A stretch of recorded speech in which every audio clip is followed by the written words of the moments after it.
Look, a lot of our elected officials are uninformed.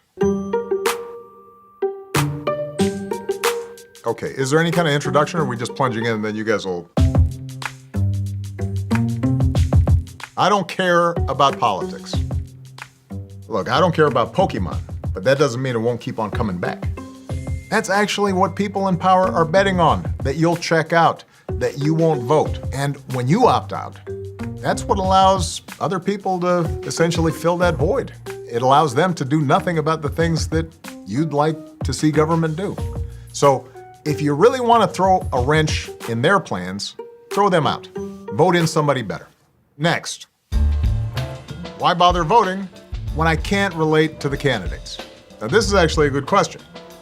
For way too long, politicians haven't been representative of America as a whole.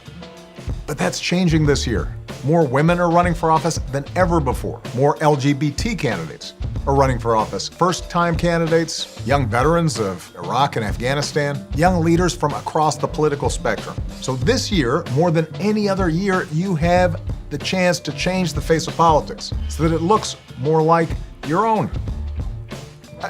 You remember those hearings where members of Congress were asking Mark Zuckerberg questions like they'd never used the internet before?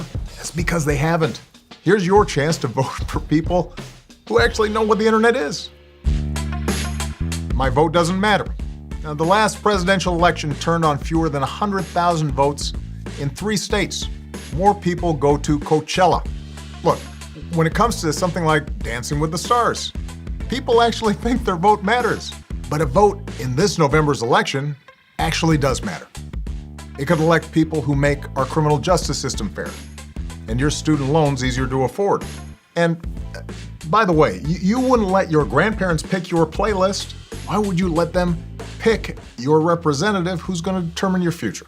Midterm elections are boring. Let me know when we're talking about a presidential race.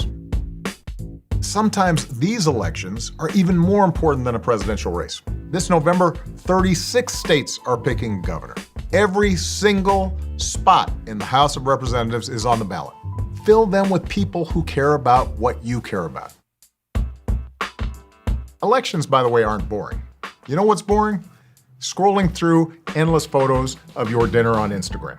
That's boring. I don't know the candidates well enough. I'm uninformed.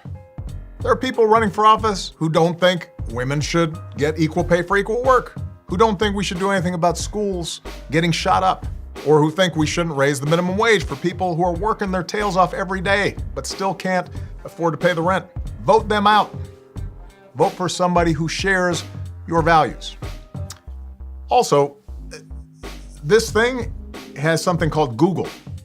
You can't use Google to figure out which candidates on your local ballot think that the earth is flat and climate change is a hoax.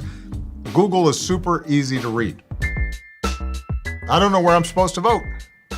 This one's easy. Do you know your address? If you do, just go to vote.org. Plug in your address, it'll tell you where to vote. It's that simple. There's no joke here. Which is, there shouldn't be, because it's just like pretty simple. All right, next. I don't have time to vote. I understand that it's not always easy to find time to vote on a Tuesday. That's why in every state, you can get an absentee ballot, which you can mail in or drop off ahead of Election Day. And in 37 states, you can actually vote early, which is like going to a private Jay-Z Beyonce concert, just without Jay-Z and Beyonce.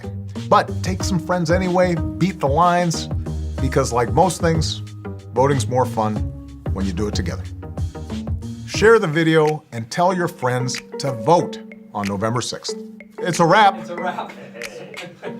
You know, I'd stay for the wrap party, but I've got other stuff to do.